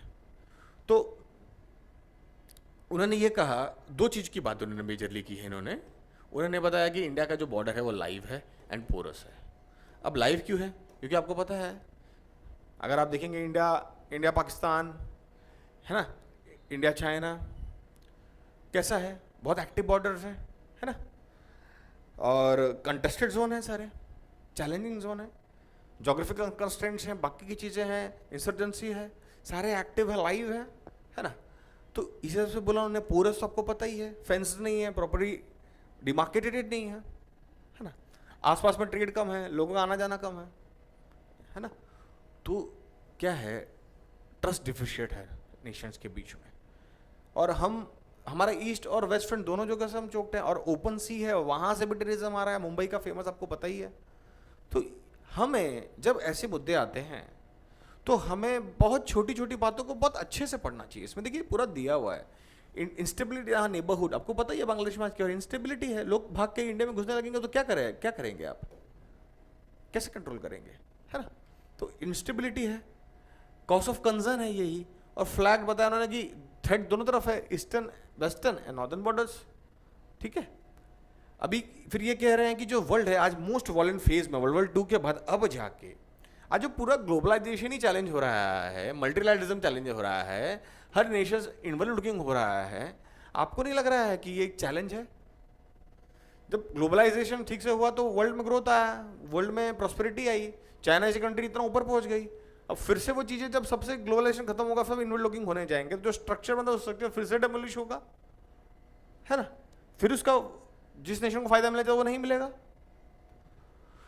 तो यही चीजें उन्होंने यहाँ पे बात बोली है। देखिए तो वर्ल्ड, और आप देख ही रहे हैं कि पावर, जो सुपर पावर्स है वो किस तरीके से कंटेस्ट कर रहे हैं। आज चाइना बोल रहा है कि मैं ताइवान ले लूंगा, है ना? पाकिस्तान इन्फिल्ट्रेशन फैला ही रहा है, पैलेस्तीन में क्या चल रहा है आप देख ही रहे हैं, यूक्रेन में क्या हो रहा है, रशिया में क्या हो रहा है आप देख ही रहे हैं, पूरे अफ्रीका में क्या चल रहा है, मिडिल ईस्ट में क्या हो रहा है आपको पता ही है, आज यूएस का और इसराइल का भी क्या चल रहा है आप देख ही रहे हैं। तो कितना वॉलेंट फेज है वर्ल्ड का, वो ये इस पर दर्शाया गया, आपको पता होना चाहिए तभी आप आंसर दे पाएंगे। उन्होंने फिर कहा प्रॉक्सी वॉर चल रहा है, प्रॉक्सी वॉर है मतलब ना वॉर है भी नहीं और वॉर जैसा स्थिति भी बना हुआ है। इन्फ्लेट्रेशन इंडिया में चल ही रहा है, एक महीने से आप देख ही रहे हैं, नई गवर्नमेंट फॉर्मेशन के बाद से तो चल ही रहा है। तो क्या है, डेली हमारे जवान शहीद हो रहे हैं, तो ये सब हो रहा है हमें। और दूसरी बात, जम्मू में अब इन्फिल्ट्रेशन जम्मू में एक्टिव हो गया, कश्मीर में शांत हुआ तो जम्मू में शुरू हो गया, एक नया पिन पॉइंट एरिया खोलने की कोशिश है, इंस्टेबिलिटी फैलाने की है ही। जो इंस्टेबिलिटी भी हमारे नेबर में है वो भी एक प्रॉब्लम है। अब इतने चेंजिंग जियो पॉलिटिक्स, आपको पता ही है रशिया से भी हमारे रिलेशन अच्छे हैं, यूएस से भी हमारे रिलेशन अच्छे हुए हैं, रशिया हमारा पुराना फ्रेंड है ना? पर अभी रशिया चाइना की तरफ बढ़ रहा है, क्यों? क्योंकि आइसोलेटेड हो रहा है। इंडिया ने भी ये कंसर्न दिखाया है कि रशिया के जो आइसोलेशन की वजह से वो चाइना की तरफ बढ़ रहा है, कि रशिया को इंटरनेशनली आइसोलेट करने की कोशिश किया जा रहा है। आपको पता ही है क्या चल रहा है, इसराइल यूएस और रशिया का क्या इंटरेस्ट है आपको पता ही है, पूरा यूरोप और रशिया का कैसा कन्फ्लिक्ट आपको पता ही है। बट क्यों, क्या रशिया के पास ऑप्शन नहीं है तो रशिया चाइना के तरफ इंक्लाइंड हो रहा है। आपको पता ही है इंडिया का ट्रेडिशनल डिफेंस बायर कौन था रशिया से, इंडिया ही था। पर इंडिया भी अब इस चीज़ को सोच रहा है, क्योंकि रशिया का, पाकिस्तान का, अब चाइना का रिलेशन सही हो रहा है, तो इंडिया के लिए भी, पर इंडिया भी अपने कंसर्न को लेके चल रहा है। इसलिए इंडिया ने अभी भी आप देखेंगे यूक्रेन वॉर में रशिया को काफ़ी सपोर्ट किया है अभी तक, तो इंडिया रशिया के साथ खड़ा ही है। सैंक्शंस का भी थ्रेट था फिर भी इंडिया खड़ा है ना? इंडिया ने ऑयल बाय किया ही है। अगर आपने देखा होगा कि फ्यूल आज डिफ्लेशन की डिग्री में क्यों है, क्योंकि रशिया से हम चीप ऑयल ले रहे हैं, हमारे स्ट्रैटेजिक बेनिफिट्स को ले ही रहे हैं, और हमने जो स्ट्रैटेजिक ऑटोनॉमी की बात करते हैं वो मेंटेन रखा है ना? तो हम परचेस करेंगे, हमारा नेशन का जहाँ फायदा हम वो देखेंगे, तो हमने वो चीज़ को भी मेंटेन किया है। तो अब क्या हो रहा है, अब देखिए दो गुट बन रहा है। तो अभी रशिया से हम आर्म्स सबमिशन के लिए डिपेंड, अभी हम फ्रांस से राफेल लेके आए हैं, है ना? और हम अब बाकी कंट्रीज यूके, जर्मनी से को भी, इसराइल को भी कंसिडर कर रहे हैं, यूके, यूएस, है ना, चीनी हेलीकॉप्टर्स और बाकी की चीज़ें हम वेस्ट से भी लेने को प्रोक्योर कर रहे हैं। क्यों कर रहे हैं? क्योंकि हमें भी लग रहा है कि अभी हमें भी अपना ओरिएंटेशन चेंज करना पड़ा, रशिया पे हम डिपेंडेंट नहीं रह सकते हैं। रशिया एक वॉर इकोनॉमी की तरफ बढ़ रहा है ना? और रशिया की भी आपको पता ही है, रशिया में बहुत बड़े बड़े चैलेंजेस हैं, है ना? अभी जो प्रेजेंट जो कुर्स्क एरिया है, जो वहाँ पे फाइट हो रहा है, वहाँ पे यूक्रेन ने भी कुछ एरिया सीज किया है रशिया का। तो समझना पड़ेगा, जो जियो पॉलिटिक्स बदल रही है आपको मोटे तौर पे पता होना चाहिए, तभी आप। अब उन्होंने इस बात को यही बात देखो, उन्होंने बताया कि कॉम्प्लेक्स जियो पॉलिटिक्स है, इसीलिए सेल्फ सफिशिएंसी होना चाहिए। अगर आपने पहला टॉपिक देखा था यूएन और डिफेंस बजटिंग की जो बात थी, sorry, global piece and defence budgeting, तो यही आर्टिकल्स है ना, वो पूरा ऐसे ही लिख सकते हो आप, इसी आर्टिकल्स है। देखिए ये कॉम्प्लेक्सिटी समझाते हैं आप ग्लोबल पीस में क्या हो रहा है, उसके अब आप सेल्फ आत्मनिर्भरता जो है उस पर आते हैं, और उन्होंने यही बात कहा है कि आत्मनिर्भरता होना चाहिए डिफेंस में, है ना? क्योंकि जियो पॉलिटिक्स बदल रहा है, तो आप किसके भरोसे रहोगे हथियार लेने के, है ना? तो इसी वजह से पता नहीं आपको टाइमली मिलेगा या नहीं मिलेगा। आज यूक्रेन में भी आप देखोगे तो वो रशिया से, यूएस से मांग ही रहा है रशिया से लड़ने के लिए डिफेंस, वहीं रुका। और ट्रम्प ने कहा कि मैं आऊँगा तो मैं नहीं दूंगा, तो समझो अगर ट्रम्प अगर आ जाते और नहीं देते तो क्या होगा यूक्रेन का। तो इसीलिए सेल्फ सफिशिएंसी बहुत इंपॉर्टेंट है। कल हमारा यहाँ उधर छिड़ता तो हम किसके भरोसे रहेंगे? तो हमारे पास कम से कम हमारे एम्यूनिशंस तो होने चाहिए, क्योंकि इंडिया राइज कर रहा है स्टेचर में, तो सिक्योरिटी नीड्स है इंडिया की बढ़ रही है, इसलिए इंडिया रफाइल और अच्छे अच्छे परचेसेस कर रहा है। और टेक्नोलॉजी को यहाँ पे भी गवर्नमेंट का भी जोर है कि हम डिफेंस मैन्युफैक्चरिंग में काम करें, और इंडिया से डिफेंस एक्सपोर्ट भी बढ़ रहा है अभी, तो देखना चाहिए आपको। अभी आइए नेक्स्ट आर्टिकल पे आते हैं। अभी एक आर्टिकल आया था न्यूज़ में एक कल्चर वाले एरिया से रिलेटेड है, this is from culture part, ठीक है। अब इसमें क्या होता है, गोती पुआ जो एक डांसर, मेल डांसर्स होते हैं, अभी देखिए कल्चर से भी ना अच्छे सवाल आ रहे हैं। अभी देखेंगे आप क्लासिक लिटरेचर के ऊपर सवाल आ गया है ना, तो आर्ट्स को भी आप छोड़ नहीं सकते, इंग्लिश लागू होना चाहिए, होना चाहिए, ऐसे सवाल आने लग गए, तो आर्ट्स को छोड़ना नहीं। तो गोतुपिया का मैं आपको बता देता हूँ क्या होता है। पहले के ज़माने में क्या होता था, जो गोतीपुआ डांसर्स हैं, एक्चुअली इसका ब्रीफली बता दूँ, गोतीपुआ जो है मेल डांसर्स होते हैं। आज ये बताया जा रहा है कि देखिए अभी यही चीज़ जो आया था, जो tribal art in the age of globalisation आया था, तो ये ट्राइबल आर्ट नहीं है, ये क्लासिक डांस है। गोतीपुआ जो है ओडिसी का, जो ओडिसी से आने से पहले जो एक डांस फॉर्म था वही गोतीपुआ है ना। बाद में भी मॉडर्नाइजेशन में आते आते फीमेल डांसर्स भी इसको करने लगी और ये बहुत स्ट्रक्चर डांस हो गया, तब ये ओडिसी बन गया। तो गोतीपुआ कैसा है, मेल डांसर्स था, जो बाद में रिफॉर्म आने के बाद, स्ट्रक्चर होने के बाद ओडिसी बन गया। अभी ये फीमेल उसको करते हैं डांस, पर उसके जो स्टेप्स हैं, बाकी चीज़ें हैं, वो वहीं चालू हुआ है। तो इसमें दो तीन कॉन्सेप्ट आपको देखने वाला। एक तो क्या है, श्री चैतन्य जो है ना, he was an saints and reformer, इनके बारे में आपको थोड़ा देखना चाहिए। ये 16th सेंचुरी में जो वैष्णविज्म जो फैला है ना, उस तरफ, ओडिशा की तरफ में 16th सेंचुरी में जो वैष्णविज्म फैला है, वैष्णविज्म क्या होता है आपको पढ़ना चाहिए, वैष्णविज्म क्या है आपको पढ़ना चाहिए, है ना। तो एक हिसाब से मतलब इनकारनेशन ऑफ विष्णु, है ना, कृष्ण की वो मानते थे, इनको वैष्णविज्म उनसे ही लिंक्ड है ना। तो कैसा है, पहले ये जो डांस फॉर्म है गोतीपुआ, ये पहले होता था, है ना, ये जैसे मंदिर में होता था। तो कैसा, इसको पैटर्नेज मिलता था, जमींदार से बड़े किंग लॉर्ड इसको सपोर्ट करते थे, पैटर्नेज देते थे, कल्चर को वो लोग सपोर्ट करते थे, है ना। और आपको पहले पता होगा, पहले जो मंदिर होता था ना, वो एक हब ऑफ इकोनॉमिक एक्टिविटी भी होता था, कल्चरल एक्टिविटी का भी हब होता था मंदिर। तो वहाँ ये सब चीज़ें चलती थी, तो इसको पैटर्नेज मिलता था क्योंकि लोग देखने आते थे मेल के तौर पे, है ना। और फेयर होता था तो मार्केट भी लगता था। तो पहले जो मंदिर होते थे वो इकोनॉमिक के साथ साथ कल्चरल का बहुत इंपॉर्टेंट पार्ट होते थे, है ना। तो वहाँ पे किंग और लैंडलॉर्ड्स और जमींदार ऐसे चीज़ों को सपोर्ट भी करते थे, है ना। तो ये जब बाद में फॉर्मलाइजेशन आया, इसको जो पैटर्नेज मिला, बाद इसका फॉर्मलाइजेशन आया, तो ये ओडिसी बन गया, है ना। अब इस पर देखने वाली बात क्या है, वैष्णविज्म क्या देखना चाहिए, है ना। श्री चैतन्य कौन है, वो कब थे, क्या उनकी 16th सेंचुरी में उन्होंने क्या किया, वो देखना चाहिए एक बार जाके। सवाल आ रहे हैं यहाँ से, है ना। इसमें बाद में वो जो भक्ति है, इसके इन्होंने जो एक कल्ट जनरेट हुआ यहाँ पे, उसको कल्ट का नाम है सखी भावा, है ना, that is devotion to Krishna. इसके बारे में थोड़ा देख लेना चाहिए, है ना। तो ये दो तीन चीज़ें हैं जो आपको देखना चाहिए, ये मैंने इस आर्टिकल में इसलिए आपको शेयर भी किया था ग्रुप में, ठीक है। आगे बढ़ते हैं, आगे बढ़ते बढ़ते, हाँ, अभी एक रिपोर्ट आई थी मिनिस्ट्री, ये एक जो रिपोर्ट आया है इसमें ना, कि इसमें यही है कि वुमेन्स का पार्टिसिपेशन अभी भी इकोनॉमी में क्यों कम है और कैसे सुधरना चाहिए। तो इसको मैं आपको बता दूं, ये जो ministry of statistics and programme implementation, ये उनका रिपोर्ट है। तो ऐसे रिपोर्ट्स हमें भी कभी भी आंसर्स में, एसेज में, है ना, हमारे इंटरव्यू में जा रहे हैं, बात करना है, तो हमें ये सब चीज़ें, इंपॉर्टेंट चीज़ें जो रिपोर्ट्स हैं, इसको रखना चाहिए। इनको कोट कर सकते हैं आप अपने आर्ग्यूमेंट्स को दर्शाने के लिए, है ना, शॉर्ट में अपने ये आइडियाज़ को ब्रीफली बताने के लिए और अपने आंसर्स को ऑथेंटिक बनाने के लिए रिपोर्ट्स में या कहीं पर भी यूज़ कर सकते हो। तो ऐसी चीज़ों को ना रखना चाहिए, क्योंकि ये मिनिस्ट्री की रिपोर्ट है, काफ़ी अच्छे से इसको बनाई गई होगी, तो जाके देखना चाहिए क्या दिया गया है। तो उसमें यह बताया गया कि दो रिपोर्ट उन्होंने, एक तो स्टैटिक एंड प्रोग्राम मॉडरेशन का जी एक रिपोर्ट है वहाँ पे, और एक कॉर्पोरेट अफेयर मिनिस्ट्री का भी एक रिपोर्ट है। उससे पता चलता है कि जो ग्लास सीलिंग इफेक्ट कहते हैं ना, ग्लास सीलिंग भी नहीं करेंगे, यहाँ पे इन्होंने बताया है corner office still eluding a large number of women. इसका मतलब क्या है, कॉर्नर ऑफिस मिल रहे हैं, मतलब अभी भी टॉप पोजीशंस पे नहीं है, कॉर्नर की ही ऑफिस मिला हुआ है उनको अभी भी, तो वुमेन का प्रेजेंटेशन नहीं है। तो ये एक रिपोर्ट में दर्शाया गया। इसमें ये भी बताया गया कि जो हमारी इंडियन जुडिशरी है, वहाँ पे हाई कोर्ट और सुप्रीम कोर्ट में वुमेन का प्रेजेंटेशन बहुत कम है। आपको पता ही होगा, पार्लियामेंट में भी वुमेन का रिजर्वेशन बिल भी आया, पर वो आराम से लागू होगा। तो आप देख सकते हैं पूरे देश के जितने भी बड़े बड़े इंस्टीट्यूशंस हैं, पार्लियामेंट हो जाता है, कोर्ट हो गया हमारा, है ना, वहाँ पे वुमेन का आपको देखा होगा, सर्विस में भी वुमेन्स को आज का रिजर्वेशन मिलता है। तो क्या है, वुमेन की भागीदारी होना चाहिए। 50% पॉपुलेशन का भागीदारी अगर नहीं होगा, तो जो भी मुद्दे आएंगे उस पर वुमेन सेंट्रिक व्यूज नहीं आएंगे, तो फिर वो समझ रहे हैं आप, उसमें कहीं लूप होल्स होगा, अंडरस्टैंडिंग की कमी होगी।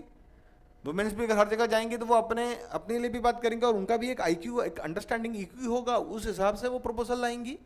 तो उनका भी वो फायदा सोचेंगे, उनका फायदा होगा तो घर का फायदा होगा, परिवार का फायदा होगा, नेशन का फायदा होगा। तो वो चीज़ है ना। तो ये बताया गया कि देखिए सच बनाए लोग जुडिशियल डिसीजन में वुमेन का परसेंटेज बहुत कम है। तो need to bring institution social behaviour changes by sensitising Indian population on inclusion of women in agri sector. तो देखिए ये भी आया है, हम सेंसिटाइज करना चाहिए, है ना, सोशल बिहेवियर चेंजेस लाना चाहिए, लॉ से या फिर क्वालिटी एजुकेशन से, वैल्यू बेस्ड एजुकेशन से लाना चाहिए और उसको ठीक करना चाहिए। क्योंकि उन्होंने बताया women leader often champion issues, देखिए women leaders are often champion of issues like healthcare, education, social welfare, which have a direct impact on the lives of women, their families and communities. Thus, increasing women representation politics can lead to a more equitable and responsive governance. अब देखिए आपको पता ही, बहुत important बता देता हूँ, एक और अच्छा एग्जांपल देता हूँ। इलेक्शन आपको पता है बिहार में, आपको पता होगा कि अल्कोहल बैन हो गया। ये अल्कोहल बैन से हो क्या रहा था, जिसके भी पैसा आ रहा था तो मेल्स क्या करता था, वो शराब पी लेता था। शराब पीने के बाद आपको पता ही है होश तो है नहीं, तो फीमेल पे कितना उसका स्ट्रेस आता था, बच्चों पे स्ट्रेस आता था। तो अल्कोहल बैन होने से सबसे ज़्यादा फायदा किसको हुआ, औरतों को और बच्चों को और नेशन को, है ना, है ना। और ये डिमांड आई क्यों इलेक्शन में, क्योंकि फीमेल वोटर्स स्ट्रांगली वोट करने जाती हैं, क्योंकि उन नेशनल इश्यूज या गवर्नेंस या पॉलिटिकल मुद्दों पे जो भी गवर्नमेंट डिसीजन लेती है उससे बहुत डायरेक्ट इम्पैक्ट पड़ता है, खास करके वीकर सेक्शंस को। तो औरतें वहाँ पे एक्टिव है, उनको समझता है, तो वो जाते वोट करते हैं इस मुद्दे पे। तो वो करने से देखिए आप कितना रिफॉर्म आया है बिहार में। तो this is a very good example. You must try to link up all this facts in your answers और in your perspective while studying and reading. You should make your perspective. This will not happen overnight, so you'll have to work for it, right? So देखिए एक अच्छा topic आया है आपको, जैसे मैं बता दूं, इस बार ऐसे में आप देखेंगे, है ना, बहुत अच्छे अच्छे टॉपिक्स आए हैं। Household work is not unpaid labour, इस तरीके से टॉपिक आया था, है ना। बाद में और देखा जाए तो डिजिटल इकोनॉमी के बारे में पूछा हुआ है ना। और तो उस एंगल से अभी देखिए इस बार ओलंपिक्स है, तो इस बार का हॉट मुद्दा है। आपको पता होगा पिछली बार ट्राइबल्स का बहुत मुद्दा था न्यूज़ में, तो ट्राइबल्स पे ऐसे आ गया। इस बार ओलंपिक्स है इस साल, तो क्या पता ओलंपिक्स से ऐसे इशू पूछ ले कि इंडिया के अंदर जो स्पोर्ट्स कल्चर है वो केवल स्पोर्ट कल्चर है ही नहीं क्रिकेट के आगे। तो उस एंगल से ये आर्टिकल इंपॉर्टेंट है। मैं आपको बहुत क्रक्सली बता देता हूँ, बहुत छोटा क्रक्स लेके बता देता हूँ कि हाँ, हो सकता है पहले इस आर्टिकल में जो इनसे पूछा गया है, जो भी पैनलिस्ट हैं, इनसे पूछा गया, तो उनका रिएक्शन है। रिएक्शन मैंने पढ़ के मैं आपको जिस्ट बता देता हूँ। जिस्ट क्या है इसमें जिस्ट ये है कि पहले ये था कि इंडिया के यहाँ पे स्पोर्टिंग कल्चर है ही आउटसाइड क्रिकेट, तो पहले की बात अलग है, पर अब सिनेरियो चेंज हुआ है ना।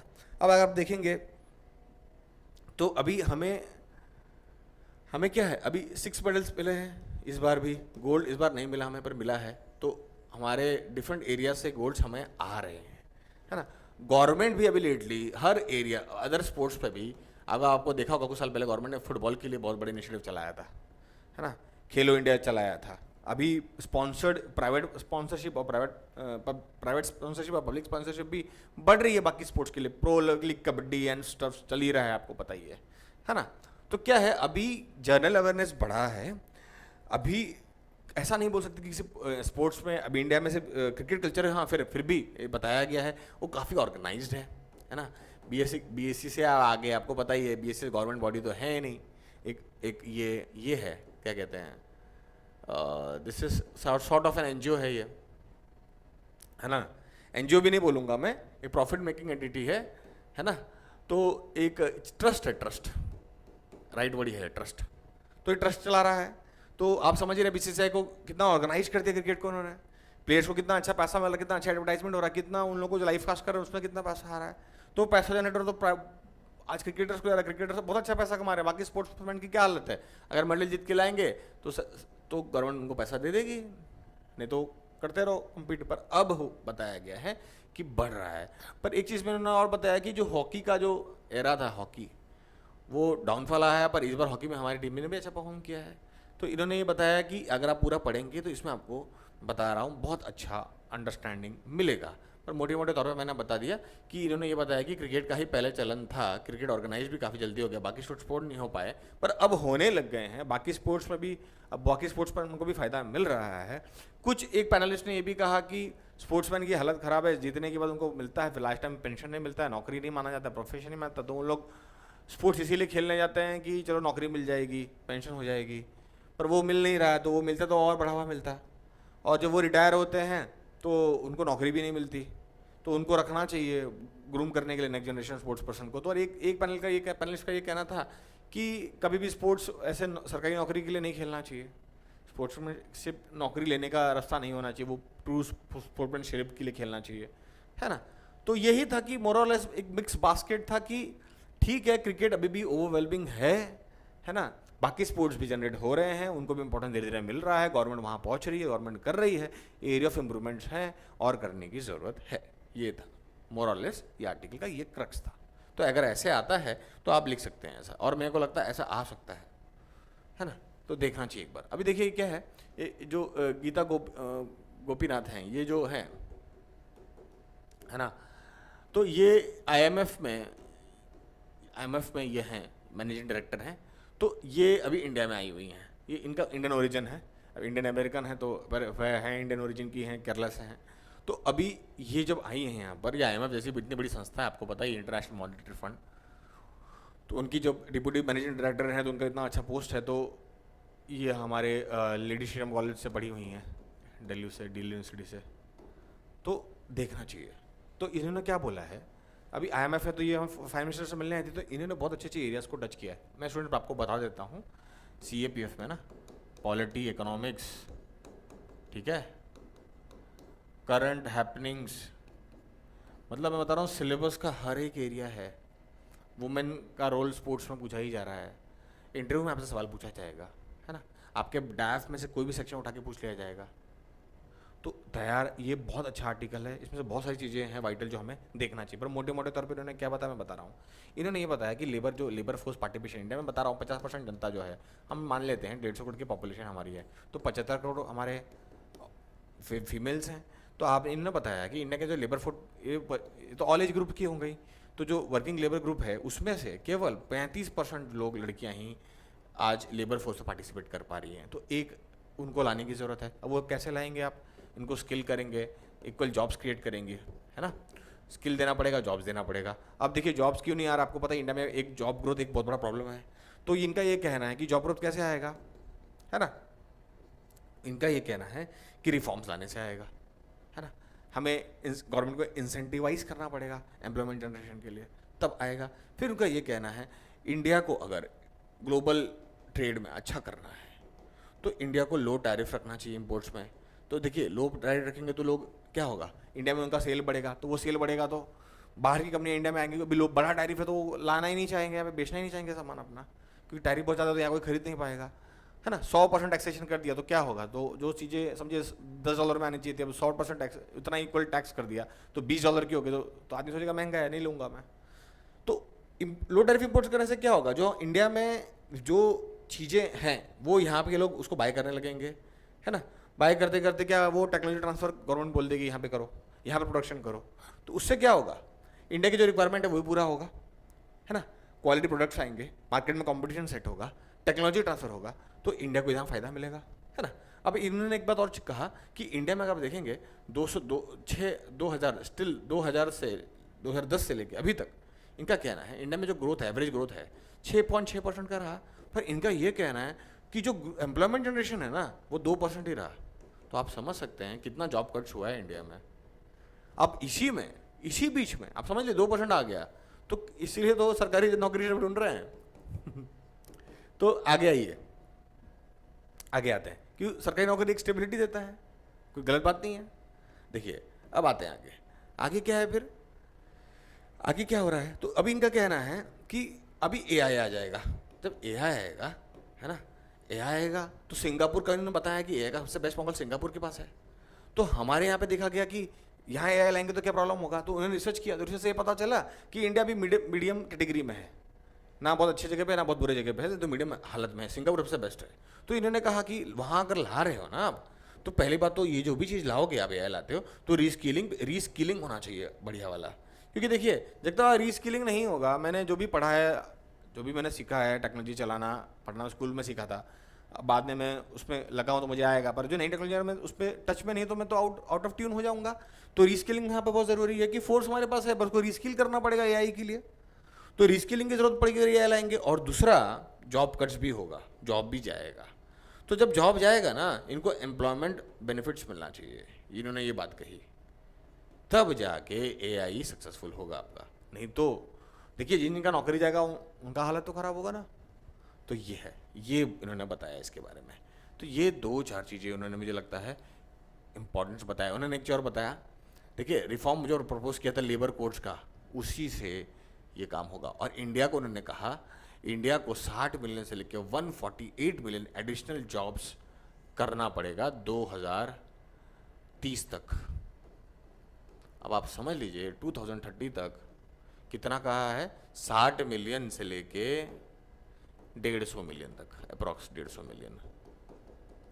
तो देख लीजिए ये जो फैक्ट्स है ना स्टूडेंट्स, थोड़ा आइडिया होना चाहिए, बहुत डेप्थ में नहीं पर हमें पता होना चाहिए। आगे आगे बढ़ते हैं। अभी ये अरावली पे एक आर्टिकल आया था, बहुत ब्रीफली आपको बता देता हूँ कि इसमें क्या बताया था कि अरावली, आपको पहले इस पर क्या देखना चाहिए, अरावली है कहाँ, अरावली है क्या, कब बना था। ये बहुत बहुत पुराना माउंटेन है ना, इसके बारे में आपको पढ़ना चाहिए। बहुत पुराना माउंटेन है ना, ये ओल्ड जो माउंटेन है पूरे वर्ल्ड में उसमें से एक माना जाता है। तो ये आपको पता होना चाहिए। ये हिमालयन जैसा नहीं है, अरावली है। तो इसका ज्योग्राफी पहले कहाँ आपको देखना चाहिए, कहाँ कहाँ फैला हुआ है, गुजरात, राजस्थान, हरियाणा, दिल्ली, ये आपको देखना चाहिए। इसका ब्रेथ क्या है, लेंथ क्या है, ये देखना चाहिए, है ना।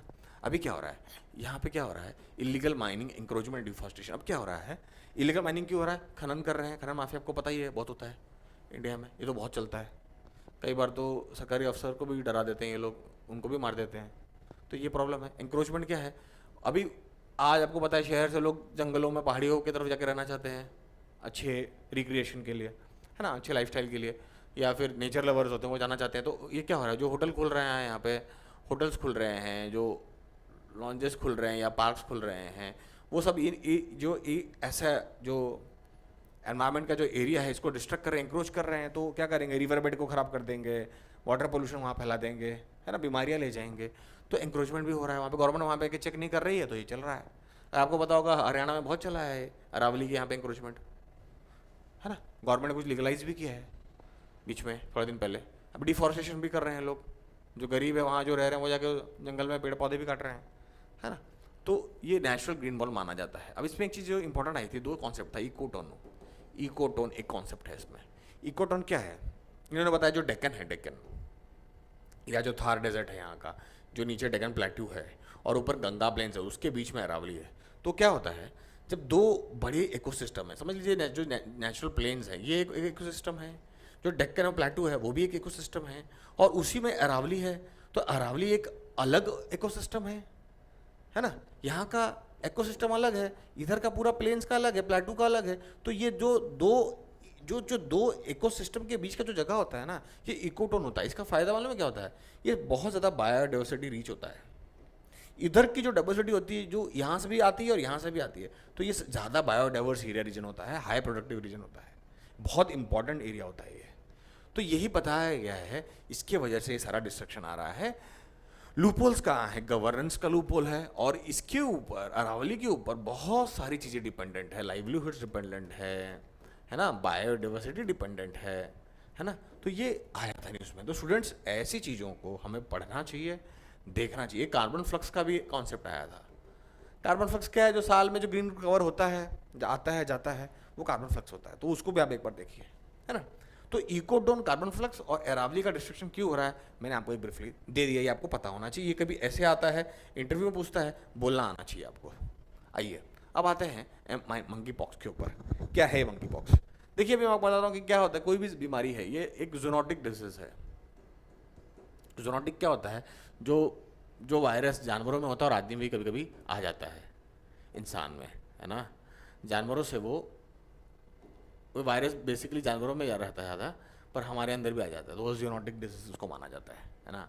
Disease that spreads from animals to human, ठीक है। अब ये मंकी पॉक्स जो है, नाम से लग रहा मंकी, तो लग ही रहा है, मंकी के से आया हुआ है ऐसा। तो यही है, क्योंकि आपको पता है जो लोग जंगल में जा रहे हैं तो वो वायरस हो रखा है तो आदमी में भी आ जाता है, तो इसलिए जूनोटिक है ना।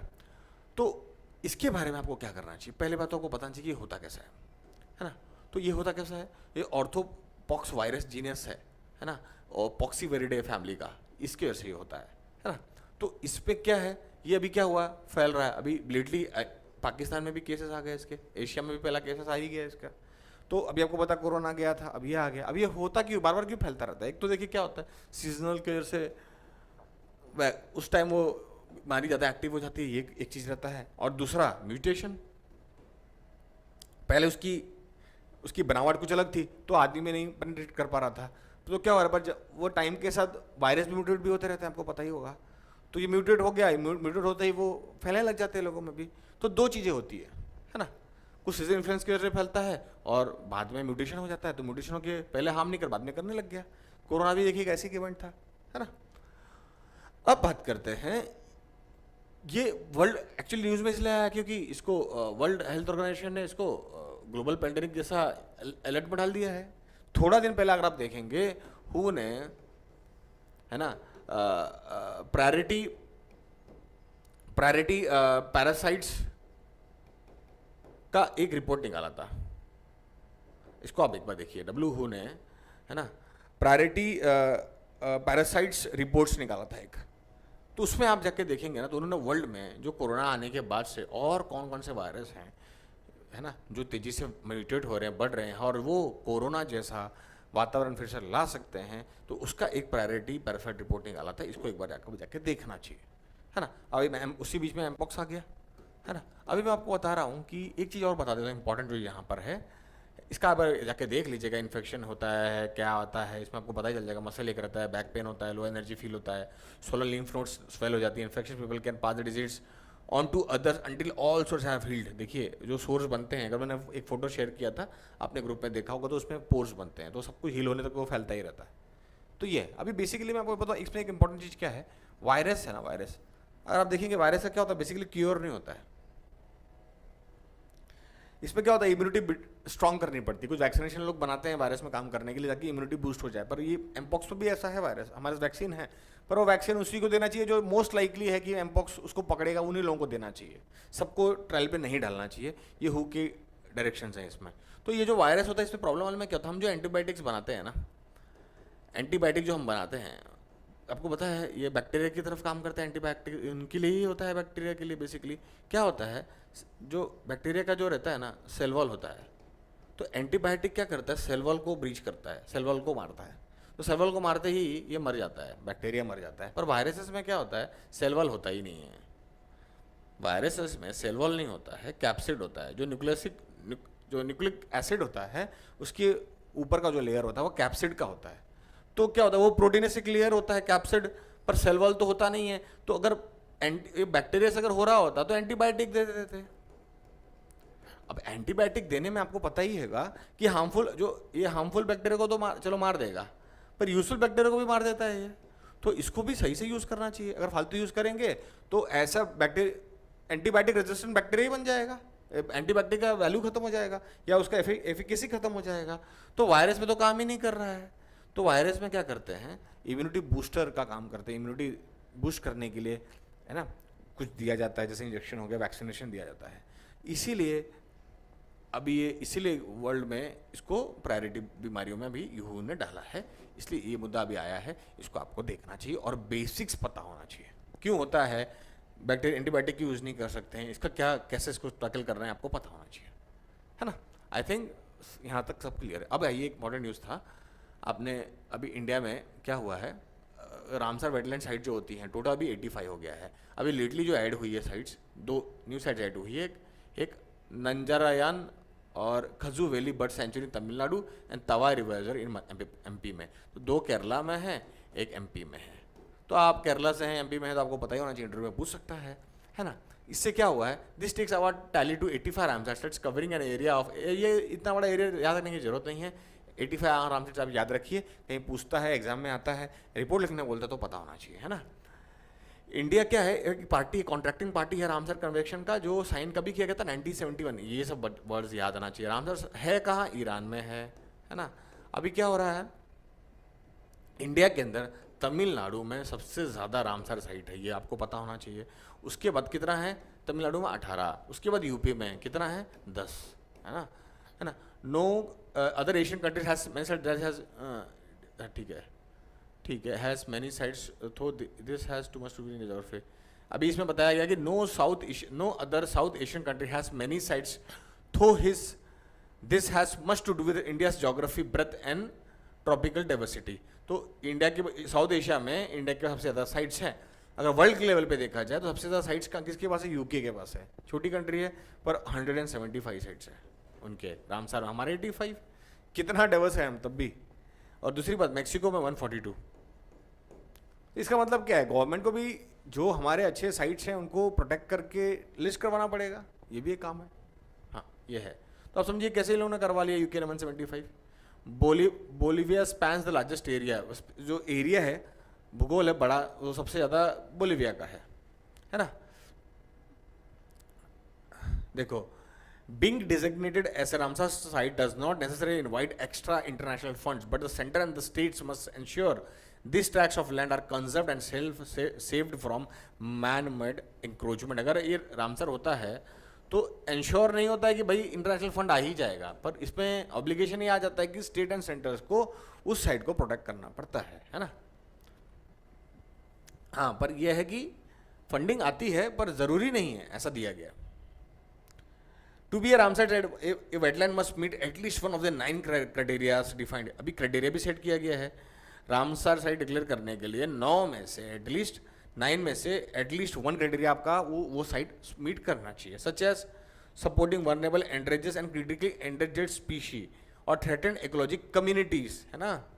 और रेगुलरली सपोर्टिंग 220,000 और मोर वाटर बर्ड्स को सपोर्ट करना, and is an important source of food और fish, spawning grounds, nursery and migration path of which fish stocks are dependent upon। तो इस क्राइटेरिया में से 9 क्राइटेरिया में से एक क्राइटेरिया कोई तो मीट होना चाहिए, तभी वो रामसर डेरा आप डिक्लेयर कर सकते हैं। तो बहुत अच्छा इन्फॉर्मेटिव छोटा आर्टिकल था, देखना चाहिए। आइए आगे बढ़ते हैं। एक ये बिम्स्टेक का न्यूज़ था, आपको पता होना चाहिए कि आजकल पूछ रहा है एशियन क्या है, सार्क क्या है, शंघाई कॉर्पोरेशन क्या है, ये सब बातें चलती रहती। क्वाड क्या है, अनक्लॉस क्या है ना। तो बिम्स्टेक भी पता होना चाहिए, गवर्नमेंट का प्रायोरिटी एरिया है, गवर्नमेंट चाह रही है कि एफटीआई साइन कर ले बिम्स्टेक के साथ। तो बिम्स्टेक में कौन कौन सी कंट्रियां हैं, कहाँ लूप होल से। अभी क्या हो रहा है, मैं आपको एक चीज़ बता देता हूँ। इंडिया जो है ना, इंडिया अपने नेबरहुड्स में बहुत कम ट्रेड करता है, मतलब अपने नेबरहुड में इंडिया का ट्रेड कम है, नेबरहुड के बाहर ज़्यादा ट्रेड है। अभी हमारा देखोगे आप तो बांग्लादेश के साथ हमारा अच्छा ट्रेड है, ठीक ठाक है, मतलब हमारे लिए फेवरेबल है ना। बट हमारा मेजर एक्सपोर्ट डेस्टिनेशन कहाँ है, सब वेस्ट में है, हमारे नेबरहुड में नहीं है। इंडिया एक जायंट कंट्री है, अगर इंडिया का लोकल ट्रेड बहुत अच्छा होगा तो वो इंडिया पे डिपेंडेंट रहेंगे वो कंट्रीज पैसे के लिए, अपने माल बेचने के लिए, और हम उनसे कंसेशन ले सकते हैं, मांग सकते हैं हमारे से ट्रेड करने के लिए। तो हमारे यहाँ भी जो रिक्वायरमेंट वो पूरी हो जाएगी, और उससे क्या होगा, इकोनॉमिक इंटीग्रेशन होगा। आज अगर आप देखेंगे पूरा यू क्या है, यूरोपियन यूनियन क्या है, इकोनॉमिक इंटीग्रेशन का एक बड़ा लेवल है। वहाँ पे तो भी करेंसी कॉमन कर दी यू का, यूरो, है ना, लेजिस्लेशन इंटीग्रेट कर दिया, कितना हाई लेवल पे ले गए। तभी तो आज देखिए, जो एक टाइम विश्व युद्ध लड़ रहे थे, आज इंटीग्रेशन में काम कर रहे, कोई कहीं जाके रह सकता है यू में, यू का लॉ फॉलो कर रहे हैं, यू का करेंसी फॉलो कर रहे हैं, कितनी बड़ी बात है। तो आप समझिए, इंडिया आज़ाद होकर 78 ईयर्स हो गए, अभी भी इंडिया के नेबरहुड में ट्रेड ही नहीं है। क्यों नहीं है, क्योंकि वहाँ पे उनके फंडिंग नहीं है, इंफ्रा नहीं है ना, ट्रस्ट डिफिशिएंट है। हमारा नेबरहुड कैसा कॉम्प्लेक्स आपको पता ही है ना। तो ये सारे चैलेंजेस अभी आप देखेंगे, बांग्लादेश से ही देखेंगे तो कहा जा रहा था कि इंडिया का जो बांग्लादेश का जो ट्रेड है वो इंडिया के फेवर में था।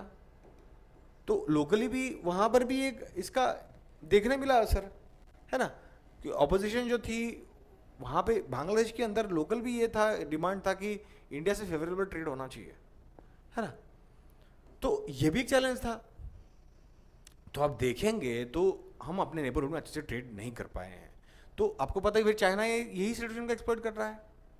अगर ट्रेड हमारा अच्छा हो, इंटीग्रेशन अच्छा हो, इकोनॉमिक इंटरेक्शन हमारा उनसे अच्छा हो तो हमें उसमें फ़ायदा मिलेगा, अलग अलग तरीके से फ़ायदा मिलेगा। आपको पता ही है अभी मालदीव्स में क्या हुआ था, जैसे ही मालदीव से इंडिया के रिलेशन जब डीएस्केलेट हुए, है ना, एस्केलेट हुए, जब ये चीज़ें बिगड़ने लग गई इंडिया और मालदीव के बीच में, तो इंडिया ने पहले क्या किया, टूरिस्ट रोका, है ना। क्यों? क्योंकि हमारे टूरिस्ट से उनका इकोनॉमी अच्छा चल रहा था। तो हम जब टूरिस्ट रोकेंगे तो उनको नुकसान होगा, नुकसान होगा तो हमारे लिए फेवरेबली काम करेंगे। पर चाइना ने क्या किया, चाइना ने वहाँ से टूरिस्ट अपने यहाँ से भेजना चालू कर दिया, है ना। पर आपका अगर इंटरेक्शन और कॉम्प्लेक्स रहेगा तो आप क्या करेंगे, ज़्यादा इंटीग्रेशन कॉम्प्लेक्स है तो वहाँ के लोकल लोगों को हार्म करेगा, तो लोकल हार्म करें तो लोग तो पार्टी को आउट ऑफ पावर कर देंगे। तो इस तरीके से इकोनॉमिक इंटीग्रेशन बहुत काम करता है नेशंस के लिए, समझ रहे हैं आप, ये है। तो आप इसमें ये बताइए कि 22 राउंड ऑफ टॉक्स हुए, इसमें हमारे जो मिनिस्टर हैं, कॉमर्स मिनिस्टर हैं, वो कह रहे हैं कि 22 राउंड ऑफ टॉक्स हुआ तभी भी कुछ अच्छा मुद्दा निकल नहीं पाया जिसमें कुछ कॉन्क्रीट स्टेप लिया जाए। तो उन्होंने कहा कि पहले आप जो बिजनेस कम्युनिटी है हम इस कंट्रीज़ की, बिम्स्टेक कंट्रीज़ की, उनको मिलना चाहिए, डिस्कस करना चाहिए क्या अच्छा हो सकता है, ट्रेड डील्स क्या अच्छा हो सकता है, वो आप बताइए, प्रपोजल लाइए, तब हम उसको पॉलिटिकली सॉल्व करेंगे और अच्छा काम करने की कोशिश करेंगे। अभी क्या है, इंडिया टोटल ट्रेड जो अभी आप देखेंगे $44 बिलियन का है, सिर्फ $44 बिलियन का है, कुछ भी नहीं है ना। तो ये देखने वाली बात है। इसमें आप देखेंगे उसमें सबसे बड़ा पार्टनर कौन है, थाईलैंड है। उसमें ट्रेडिंग पार्टनर हमारा थाईलैंड है बिम्स्टेक ग्रुप के अंदर। उसमें उसके अंदर भी आप देखेंगे तो हम उनको केवल 5 बिलियन का एक्सपोर्ट करते हैं और 10 बिलियन का सामान वहाँ से मंगाते हैं। तो हमारे लिए हमारा $5 बिलियन जा ही रहा है उनके पास। बांग्लादेश के साथ हमारे आप देखोगे तो एक्सपोर्ट 11 बिलियन का है ना, और इम्पोर्ट केवल 2 बिलियन का है। तो हाँ, इंडिया के फेवर में 9 बिलियन है। तो ये चीज़ें आपको समझनी पड़ेगी, बेसिक्स पता होना चाहिए, है ना। तो मैं उम्मीद करता हूँ ये क्लियर है यहाँ पे क्या होता है। आइए आगे बढ़ते हैं, अभी ख़त्म ही होने वाला है, 2-3 आर्टिकल रहेगा लास्ट। अभी देखिए यहाँ पे ये जो इंडिपेंडेंस डे स्पीच था 78, यहाँ पे पीएम ने 2-3 इंपॉर्टेंट मुद्दे पे बात किया। एक तो सेकुलर सिविल कोड की बात की है। सिविल कोड आपको पता ही है, इंटीग्रेशन ऑफ लॉस, है ना। इंडिया में हिंदूज़ के लिए अलग लॉ, मुस्लिम्स के लिए अलग लॉ, सबके लिए अलग लॉ नहीं हो सकता, क्योंकि हमें अपने देश को आगे बढ़ाना है। तो हमें जो कॉन्फ्लिक्ट्स आ रहे हैं उसको रिजॉल्व करना भी जरूर। आपको पता है आज क्या लेवल पे पेंडेंसी है कोर्ट्स में, कितने केसेस पेंडिंग है, supreme court, high court, district courts में कैसा हाल है आपको पता ही है। तो ये कैसे ठीक होगा, ठीक तो इसी होगा ना, एक कॉमन कोड आ जाएगा तो बहुत सारी चीज़ें ईजी हो जाएंगी करना, है ना। नेशनल इंटीग्रेशन में भी काम करेगा, कुछ चीज़ें देश हित के लिए छोड़ना चाहिए, तो वो होगा। तो आपने देखा होगा बहुत पुराना डिमांड है, कोर्ट से भी बहुत बड़ा डिमांड आया है यूसीसी का, है ना। अभी यहाँ पे प्रॉब्लम क्या है, पॉलिटिक्स आ जाती है ना, वोट बैंक आ जाता है, तो ये दिक्कत करता है। दूसरी चीज़ है ना, हमें ट्रस्ट में भी माइनॉरिटीज़ को भी ट्रस्ट जीतना पड़ेगा। हमारे सिटीजन है तो हमें उनका भी ट्रस्ट लेना पड़ेगा। अब जोर दबाव में आप करोगे तो दिक्कत ही है। हमें कंसेंसस बिल्ड करना पड़ेगा, क्वालिटी कंस्ट्रक्टिव डिबेट्स, है ना, कंस्ट्रक्टिव डिबेट्स के साथ कंसेंसस बिल्ड करना पड़ेगा। और हमें हर ग्रुप को साथ में लेके चलना पड़ेगा, और हर ग्रुप को भी ये समझना पड़ेगा कि कुछ चीज़ें हमें देश हित में, बेटर गवर्नेंस में छोड़ना चाहिए, ठीक है। तो ऐसे करके इन्होंने पहले बात तो ये किया। अब आपको पता है वुमेन, कोलकाता में जो वुमेन पे क्राइम हुआ है, लेडी डॉक्टर पे जो क्राइम हुआ है, तो उन्होंने अभी मोदी जी, हमारे पीएम ने ये भी कहा है कि स्ट्रिक्ट एक्शन होना चाहिए against people who are doing such heinous crimes. उनको भी एक बार, आपको पता ही हमारे यहाँ जो आज का जो हमारा जो लॉ है उसका जो ओरिएंटेशन है वो रिफॉर्मेटिव है। रिफॉर्म में हम भरोसा कर रहे हैं, लीगल रेमेडी दे रहे हैं, लीगल राइट्स दे रहे हैं, एफआर दिया हुआ है ना, रिट्स आप लगवा सकते हैं। और उसके बाद आप प्रेसिडेंट क्लेमेंसी और प्रेसिडेंट को लिख सकते हैं कि भाई मेरे को छोड़ दिया जाए, बरी कर दिया जाए। आप कैपिटल पनिशमेंट डाल देंगे तो आप प्रेसिडेंट से गुहार लगा सकते हैं, उसके बाद कोर्ट जा सकते हैं। तो इतने सारे राइट्स को बचाने के लिए इतना प्रोटेक्शन है। बट वहीं पे जब ऐसे कोई विक्टिम का हो रहा है तो उनको भी तो न्याय मिलना चाहिए, है ना। तो ये रिफॉर्मेटिव जो स्ट्रक्चर है, इसका ये प्रोसेस है, टाइम टेकिंग है, लोगों का गुस्सा रहता है, इसमें ग्रीवेंसेस रहता है। तो पीएम का क्या कहना है, जो ऐसे लोग कर रहे हैं उनके ऊपर एक स्ट्रिक्ट एक्शन भी लेने का, एक कम से कम जो डिटरेंस एक सेट होने करने की ज़रूरत है। कि डिटरेंस सेट हो लोगों में, है ना, जो ऐसे हीनियस क्राइम कर रहे हैं उनको डिटरेंस सेट हो, इसकी भी एक ज़रूरत है। और सिविल कोड का मैंने टॉपिक लास्ट ईयर भी छेड़ा था, इस बार भी ये एक उभरता टॉपिक दिख रहा है, तो आपको देखना चाहिए, है ना। अभी एक वक्फ जॉइंट पार्लियामेंट्री कमेटी की बात हुई थी वक्फ अमेंडमेंट बिल का, है ना। तो आपको क्या करना चाहिए, वक्फ एक्ट रहता क्या है, बेसिक थोड़ा सा देख लेना चाहिए, थोड़ा सा। मानता सिविल सर्विस के एंगल से ज़्यादा इंपॉर्टेंट है, हमारे एंगल से ज़्यादा क्या इंपॉर्टेंट है, जेपीसी क्या होता है। आपको पता होगा पार्लियामेंट में दो टाइप की कमेटी होती है, standing committee and joint committee, ad hoc committees, है ना। एडहॉक होती है, स्टैंडिंग होती है। आपको पता होना चाहिए कि जो पार्लियामेंट जो होता है वो सेशंस में चलता है, वो पूरा साल नहीं चलता रहता है। सेशंस आते हैं, सेशंस में चलता है, फिर सेशंस के बाद खत्म हो जाता है। तो जब सेशन में चलता है तो पार्लियामेंट का काम करने के लिए कोई तो होना चाहिए, तो स्टैंडिंग कमेटी काम करती है। अब स्टैंडिंग कमेटी क्या है, स्टैंडिंग कमेटी जो होती है, एक स्टैंडिंग कमेटी होती है जो पूरे साल चलती रहती है। Committee of estimates, committee of public undertakings पढ़ा होगा, public committee on public account, वो स्टैंडिंग कमेटी है, सारी पूरे साल चलती है। और जेपीसी जो है वो मुद्दों पे बनाई जाती है। तो अभी क्या हुआ है, वक्फ अमेंडमेंट बिल को जेपीसी में गवर्नमेंट भेजने का, गवर्नमेंट उसको भेजना चाह रही है जेपीसी में, कमेटी उसको बहस करेगी, डिस्कस करेगी, देखेगी क्या अच्छा है क्या बुरा है। क्योंकि ऑपोजिशन का ये क्लेम है कि ये रिलीजियस इंटरफेरेंस है, ये बेबुनियाद मुद्दे पे लाया गया है। गवर्नमेंट का ये कहना है कि वो वक्फ बोर्ड को रिफॉर्म करना चाहती है ना, वहाँ पे सबके पार्टिसिपेशन लाना चाहती है। अभी क्या है, वक्फ बोर्ड में बेसिकली बता दूँ, मुस्लिम्स लोग ही मैनेज करते हैं, है ना, मुस्लिम उनका ही रिप्रेजेंटेशन रहता है। तो अभी गवर्नमेंट ने क्या किया, नॉन मुस्लिम्स को भी इसमें लाने की कोशिश की है ना। और जो वक्फ बोर्ड है उसके पास काफ़ी एक्ट रहता है, वो वक्फ बोर्ड के अंदर क्या होता है, पावर्स रहते हैं, वो वक्फ प्रॉपर्टीज़ पे क्लेम साधते रहते हैं, क्लेम करते रहते हैं, उनको वक्फ बोर्ड में कन्वर्ट करता रहता है, वक्फ बोर्ड की प्रॉपर्टीज़ को बनाते जाते हैं। तो गवर्नमेंट ने उसमें कुछ डिफ्रेंशिएशन लाया है कि, है ना, किसको आप क्लेम कर सकते हैं, किसको क्लेम नहीं कर सकते हैं, है ना। और वक्फ एक्चुअली होता क्या है कि मतलब जैसे हर रिलीजन में आप देखेंगे तो चैरिटी का भी कॉन्सेप्ट होता है, वैसा इनमें भी है, मुस्लिम्स में भी है। तो चैरिटी में कैसा है, कोई आदमी अपनी प्रॉपर्टी देना चाह रहा है वक्फ को, तो वो दे सकता है ना। तो वक्फ जो है वो क्या है, कभी डाइल्यूट नहीं होगा, वो उन प्रॉपर्टी को मैनेज करता रहेगा, वो चली भी जाएंगे उसके बाद भी मैनेज करता रहेगा उनको। वो एक चैरिटी दे दिया है रिलीजन बेनिफिट्स के लिए, तो उसको मैनेज करता रहता है। तो गवर्नमेंट ने उसके अंदर कुछ चेंजेस लाने का सोचा है और गवर्नमेंट ने उसके लिए बिल लाया है। तो जेपीसी में लाके क्या किया जाएगा, आपको पता ही होगा कि जेपीसी की कब पास होता है, जब भी कोई मिनिस्टर एक बिल एक एप्लीकेशन देगा कि भाई जेपीसी बनाना चाहिए, और वही एप्लीकेशन जब दोनों हाउसेस में पास हो जाता है तो जेपीसी बन जाता है। तो जेपीसी जब बनता है तो आप याद रखना कि लोकसभा और राज्यसभा दोनों के मेंबर्स होते हैं, तो लोकसभा का प्रेजेंटेशन ज़्यादा होता है। तो इस वाले बिल में मेरे ख्याल में 11 लोकसभा से हैं और 10 राज्यसभा के मेंबर हैं इसके अंदर। तो ये एक बार देख लीजिएगा, मेरे ख्याल में 31 मेंबर्स हैं, 21 लोकसभा से हैं और 10 राज्यसभा से हैं। तो क्योंकि जो इसकी मेंबरशिप जो होती है ना, लोकसभा की डबल होती है, राज्यसभा से डबल होती है, तो ये फॉर्मेशन 31 मेंबर्स का है मेरे ख्याल में, एक बार देख लेना आप। तो और जेपीसी बना के इसको बिल को बहस करके ये रिपोर्ट सबमिट कर देगा। और पहले भी जेपीसी बन चुकी है, वो भी आपको देखना चाहिए, है ना। हर्षद मेहता स्कैम, पारिक मेहता स्कैम, वो सब में जेपीसी पहले बनी हुई है ना। अभी जो डिजिटल बिल जो आया था, पब्लिक डिजिटल बिल आया था, प्राइवेसी डिजिटल पब्लिक बिल जो आया था, उसमें भी जेपीसी बनी थी। तो आपको ये सब पता होना चाहिए, पूछ रहे हैं ये लोग, पूछ सकते हैं, है ना। और स्टूडेंट्स आज का ये आखिरी न्यूज़ है।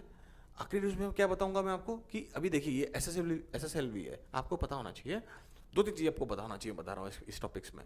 एक तो एसएसएलवी, पीएसएलवी और जीएसएलवी, ये क्या है, इनकी कैपेसिटीज़ क्या होती है। एसएसएलवी का बेसिकली बता दूं आपको, स्मॉल सैटेलाइट लॉन्च व्हीकल होता है ये, है ना। पीएसएलवी को उससे बड़ा वर्जन होता है, जीएसएलवी उससे बड़ा वर्जन होता है। वेट कैपेसिटी, सामान उठाए लेने की, स्पेस में जाने की जो कैपेसिटी है, सैटेलाइट को लॉन्च करना है, जीएसएलवी से क्यों करेंगे, बहुत पावरफुल मशीनरी है वो, इसी से हो जाएगा, तो सस्ता हो जाएगा, क्योंकि ये सब चीज़ें कॉस्ट करती है ना, नेशंस में कॉस्ट आएगा इसका, है ना। तो ये सैटेलाइट लॉन्चिंग के लिए ये किया गया है। तो अभी इन्होंने क्या किया है, ईओएस सैटेलाइट डाला है, अर्थ ऑब्जर्वेशन सैटेलाइट को लॉन्च किया है। तो इसमें हमें क्या पता होना चाहिए कि किस लिए एसएसएलवी है, क्या पता होना चाहिए, है ना। और आपको पीएसएलवी जीएसएलवी देखना चाहिए, साथ में आपको पता होना चाहिए कि जियो स्टेशनरी ऑर्बिट्स होते हैं, जियो ऑर्बिट्स होते हैं, है ना। एक आपका होता है सन साइक्रोनस ऑर्बिट होता है, जियो स्टेशनरी ऑर्बिट्स होता है, उसके बाद आपको ये लोअर अर्थ ऑर्बिट्स भी होता है ना, लो अर्थ ऑर्बिट्स। तो ये क्या है, जो जियो स्टेशनरी ऑर्बिट जो होते हैं ना, ये बेसिकली इक्वेटर के ऊपर होते हैं। ये सैटेलाइट जो होता है, ये सब जो हमारा नेटवर्किंग चलता है, मोबाइल चलता है ना, सब इसकी इसकी वो सैटेलाइट जो होता है वो यहाँ पे होते हैं। ये सन का एक्रोस पोल जो साइक्रोनस होते हैं, सन का होते हैं ना, ये बेसिकली सर्वेलेंस के लिए यूज़ होता है ना। और ये जो लो अर्थ ऑर्बिट्स होते हैं ये कम हाइट्स पे होते हैं, ये ऑब्जर्वेशन के लिए होता है ना। आप कह सकते हैं कि जो ये होता है ना क्या रेडिएशन के थ्रू आपका सर्विलेंस के लिए काम आता है। जैसे कि यहाँ पे देखिए इसका फ़ायदा दिया गया है, लोग ने इन्होंने बताया कि इसका बेनिफिट क्या है। इसके जो बेनिफिट बताया है लोग ने कि यहाँ पे देखिए लो लो एक तो ये बता रहा हूँ मैं आपको, एक सेकेंड, इट कैरीज, इसका जो फ़ायदा है, ये जो अर्थ ओ ऑर्बिट्स में यूज़ होता है, ये 475 किलोमीटर के हाइट पे रहता है। इसका जो बेसिकली काम है वो ये है, ओशन सरफेस विंड्स को देखना, सॉइल मॉइस्चर को देखना, कायरोस्फीयर एप्लीकेशन को देखना, हिमालय रीजन को देखना, फ्लड डिटेक्शन के लिए काम करना, और इनलैंड वाटर बॉडी का डिटेक्टिंग करने के लिए ये चीज़ें काम में आएंगी। तो अर्थ ये जो है आपका ईओएस सैटेलाइट्स को आप देखिएगा, इसके एप्लीकेशन देखिएगा, है ना। और SSLV पे लॉन्च हुआ है, ये जो मैंने कुछ ऑर्बिट्स बताया इसको भी आप देखिएगा, है ना। तो student that's all for today. जैसे मैंने कहा था कि हम हर वीकली एक बंच ऑफ टॉपिक्स लाएंगे जो एग्जाम के पर्सपेक्टिव से बहुत इंपॉर्टेंट होगा। तो स्टूडेंट आज जो मेरे टॉपिक लगा था, एक 15-17 टॉपिक मेरे पास थे वीकली, मैंने कवर कराया। अब दोबारा मिलेंगे नेक्स्ट वीक ऐसी किसी टॉपिक के साथ, है ना। Till then all the best students, do your best. मैं अपना बेस्ट दे रहा हूँ, आप लोग भी अपना बेस्ट दीजिए, है ना। और मैं मानता हूँ स्टूडेंट ये अगर आप फॉलो कर रहे हैं तो आपकी तैयारी करंट अफेयर्स में कुछ और ज़्यादा देखने की ज़रूरत नहीं है, आप पूरा तैयार हैं, है ना। So student, that's all for today. Wish you all the best. Thank you so much.